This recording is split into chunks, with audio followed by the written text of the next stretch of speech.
মিয়ানমারে টাইফুন ইয়াগির প্রভাবে ভারী বর্ষণে সৃষ্ট বন্যা ও ভূমিধসে মৃতের সংখ্যা বেড়ে দাঁড়িয়েছে ৭৪ জনে। এছাড়া নিখোঁজ রয়েছে অন্তত ৮৯ জন।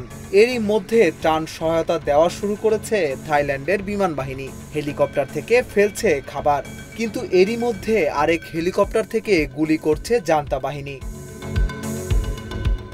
সম্প্রতি ত্রাণ সহায়তা দিতে শুরু করেছে দ্য রয়্যাল থাই এয়ারফোর্স।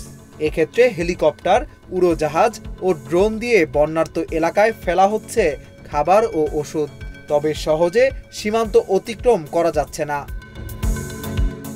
সংবাদ মাধ্যম ইরাবতী বলছে, মিয়ানমারের প্রায় অর্ধেক এলাকা বন্যায় ক্ষতিগ্রস্ত হয়েছে।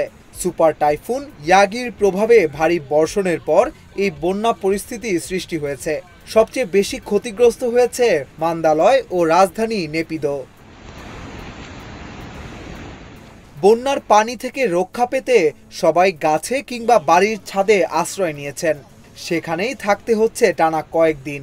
সামাজিক যোগাযোগ মাধ্যমে ছড়িয়ে পড়া ভিডিওতে দেখা যায় এসব ছাদে হেলিকপ্টার থেকে ছুঁড়ে ফেলা হচ্ছে খাবার, ড্রোন দিয়ে পাঠানো হচ্ছে ওষুধ ও পানি। কিন্তু এই বন্যার মধ্যেই যেন আরো মরিয়া হয়ে উঠেছে জান্তা সরকার।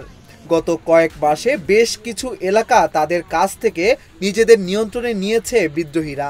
এরপর জান্তা প্রধান মিন অং লাইং জানিয়েছেন, তারা সেসব এলাকা দখল নিতে দৃঢ় প্রতিজ্ঞ।